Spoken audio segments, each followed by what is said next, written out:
मुझे अर्जेंटली वहाँ पर एडमिट करना पड़ गया। हेलो एवरीवन, मेरा नाम अमिता है। मैं HER2 positive breast cancer survivor हूँ।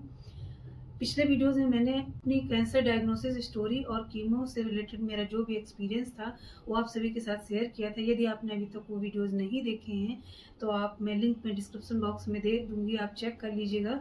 इस वीडियो में मैं सर्जरी से रिलेटेड मेरा क्या एक्सपीरियंस रहा वो बात करूंगी। मेरा जो कैंसर का टाइप था वो HER2 पॉजिटिव था। HER2 positive cancer HER2 negative cancer की तुलना में अधिक एग्रेसिव टाइप का कैंसर होता है। इसका यानी कि ज़्यादा तेजी से बढ़ता है और इसमें रिस्क ऑफ रिकरेंस यानी कि अदर टाइप्स ऑफ कैंसर की तुलना में ये दोबारा वापस आने का जोखिम ज़्यादा होता है।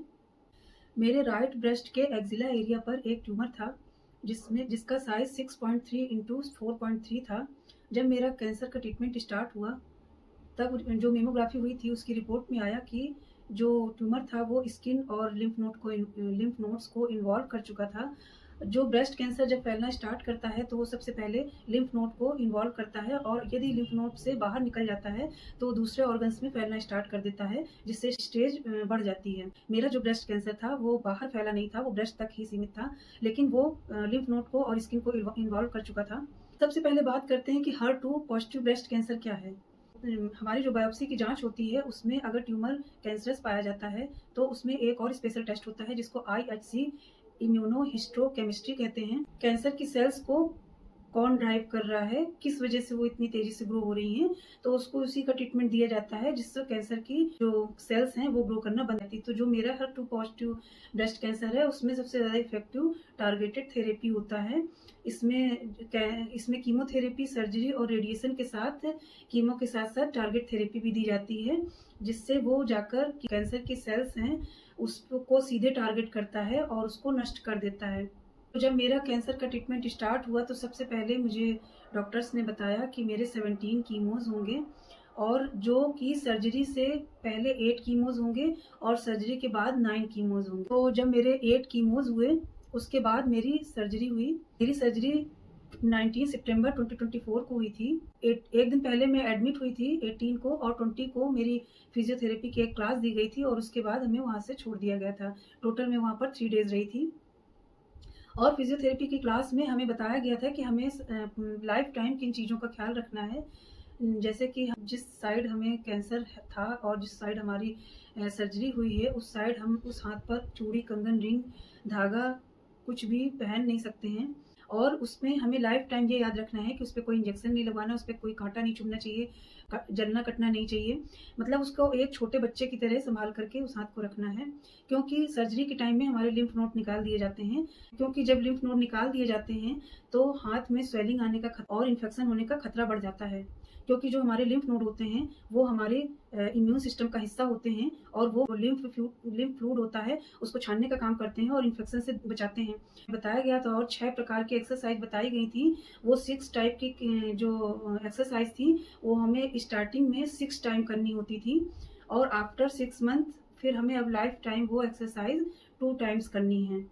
जब मेरी सर्जरी हुई तो मैं बहुत ज़्यादा डर रही थी, क्योंकि ईश्वर की दया से मुझे कभी मेडिसिन और इंजेक्शन और ये एलोपैथिक मुझे कोई भी कभी भी किसी चीज़ की ज़रूरत नहीं पड़ी थी। तो मैं इन सब चीज़ों से बहुत ज़्यादा डरती थी, तो मुझे बहुत ज़्यादा डर लग रहा था। और मुझे सुबह 8 o'clock के आसपास मुझे OT पर ले जाया गया था और मेरा लगभग 6 आवर्स ऑपरेशन चला था और मैं वहाँ से 2 o'clock दोपहर में बाहर आई थी। सर्जरी में सबसे अच्छी बात ये पता चली कि मेरी जो कीमोथेरेपी हुई थी उसने बहुत अच्छा काम किया था और ब्रेस्ट में एक भी कैंसर सेल्स पॉजिटिव नहीं पाई गई थी। यानी कि वो पूरी तरह से कीमोथेरेपी ने इतना अच्छा काम किया था कि कैंसरस जो गांठ थी वो पूरी तरह से डिजॉल्व हो चुकी थी और ब्रेस्ट में एक भी कैंसर सेल नहीं पाई गई थी। लेकिन मेरे जो सर्जरी में मेरे 17 लिम्फ नोड निकाले गए थे और वो लिम्फ नोड में 17 में 2 पॉजिटिव आए थे। जो मेरी सर्जरी हुई थी वो मेरी लैम्पेक्टमी हुई थी, यानी कि जो ट्यूमर जहाँ पर जिस एरिया पे होता है उसके आसपास के टिश्यूज़ को मार्जिन लेते हुए वहाँ के टिश्यूज़ निकाल दिए जाते हैं और वो फिर चेक किए जाते हैं, तो उसमें कैंसर की सेल्स नहीं पाई गई थी। लेकिन जब कैंसर ब्रेस्ट से बाहर निकलकर बढ़ने लगता है तो वो लिम्फ नोड से बाहर जाने लगता है। सबसे पहले वो लिम्फ नोड को इन्वॉल्व करता है और फिर उससे आगे जाने लगता है तो दूसरे ऑर्गन्स पर फैलने लगता है, जिससे स्टेज बढ़ जाती है। 2 लिम्फ नोड को इन्वॉल्व कर चुका था, यानी कि मैं अगर थोड़ी सी भी देर करती तो मेरा कैंसर लिम्फ नोड में फैल कर और आगे फैल सकता था। और ईश्वर की दया से मैंने राइट टाइम पे डिसीज़न लिया और जल्दी से अपना ट्रीटमेंट स्टार्ट किया। तो मैं आज आप सभी के सामने सुरक्षित हूँ। जो सर्जरी होती है वो लम्पेक्टमी और मास्टेक्टमी होती है। लम्पेक्टमी यानी कि जो कैंसर की सेल है उसके आस-पास के टिश्यू को लेकर के चेक किया जाता है कि उसमें कैंसर की सेल्स मौजूद हैं या नहीं। तो उस हिसाब से वो इतना हिस्सा निकाल दिया जाता है और लिम्फ नोड निकाल दिए जाते हैं। मास्टेक्टमी में पूरे ब्रेस्ट को रिमूव कर दिया जाता है। तो मेरी लम्पेक्टमी हुई है, यानी कि मेरे सिर्फ लिम्फ नोड और कुछ हिस्सा निकाला गया है। जो एक्सरसाइज हमें करने के लिए बताई जाती है वो हम सर्जरी के सेकंड डे से ही स्टार्ट कर सकते हैं। और वो इसलिए करी तुरंत इसलिए की जाती है क्योंकि अगर हम सर्जरी के बाद अगर थोड़ा सा भी लापरवाही करेंगे और एक्सरसाइज नहीं करेंगे तो हमारा हाथ जहाँ तक हम ले गए हैं वहीं तक फिक्स हो जाएगा और फिर उसके बाद वो उसके आगे तक नहीं जा पाएगा। जैसे कुछ औरतें लापरवाही करती हैं, इतना हाथ ही उठा पाती हैं तो फिर वो इतना ही उनका जा पाता है और इस तरह से अगर वो पूरा हाथ ऊपर करना चाहेंगी तो उस जगह रुक जाएगा और वो नहीं जा पाएगा। इसलिए उन्होंने हमें बताया था कि हमें अच्छी तरह से एक्सरसाइज पूरा हाथ अच्छे से पीछे ले जाकर के करना है। तो सर्जरी होती है तो एक यहाँ से मेरे ड्रेनेज पाइप निकाला गया था। ड्रेनेज पाइप लगा होता है, वो स्टिच किया होता है, तो मेरा स्टिच वहीं से खुल गया था। तो हमारे ड्रेनेज पाइप लगता है, उसमें जो गंदा जो ब्लड होता है वो आता रहता है और हमें उसका डेली मेजरमेंट लेके उसको एक नोट डाउन करना होता है। और जब वो डॉक्टर्स ने बताया कि जब वो 30 ml आने लगेगा उसके बाद वो उसको हटा देंगे। लेकिन मेरे केस में ये पहले ही स्टिच खुल गया था तो वो निकालना पड़ गया था।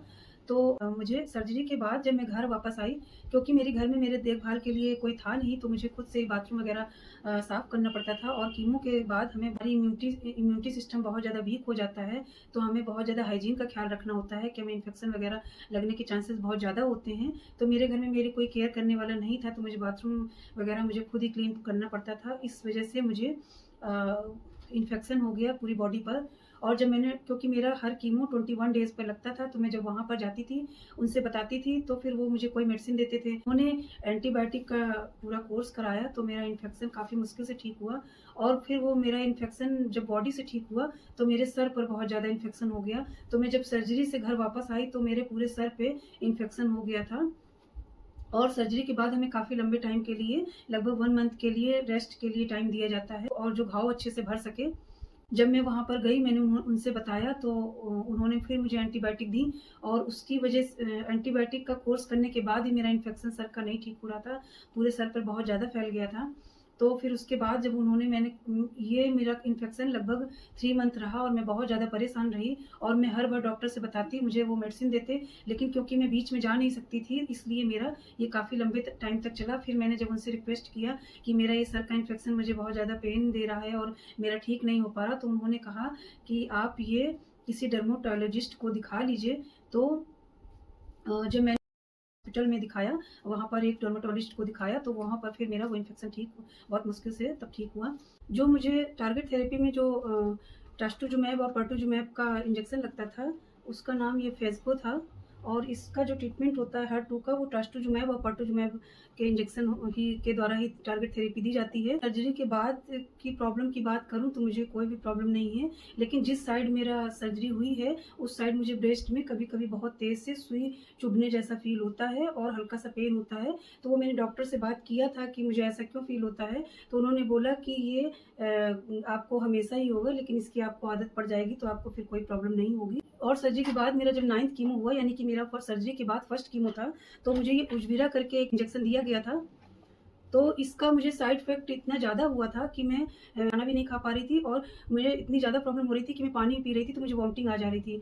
तो जब डॉक्टर्स को मैं चेकअप के लिए गई वहाँ पर, तो जब मेरी ब्लड की जाँच हुई तो उसमें एसजीओटी और एसजीपीटी बहुत ज़्यादा बढ़ा हुआ निकला था, जिससे मुझे अर्जेंटली एडमिट करना पड़ गया था। और वहाँ पर मैं 4 दिन एडमिट रही थी और उसके बाद जब मेरी अल्ट्रासाउंड वगैरह हुआ, जाँच हुई, तो उसमें 3 ग्रेड का फैटी लिवर निकला था। ये मुझे दवा बहुत ज़्यादा रिएक्शन कर गई थी। तो फिर उस समय मेरे डॉक्टर्स ने मेरी जो भी कीमो मुझे होनी थी, वो मेरी बंद कर दी थी और उसके बाद मुझे ओनली फेस्को जो था मेरा, यही टारगेट थेरेपी ही मुझे सिर्फ लगती थी, जो थाई पे लगाई जाती थी। और नर्स उस इंजेक्शन को घड़ी देखकर लगभग 10 मिनट थाई पर लगाती थी धीरे-धीरे।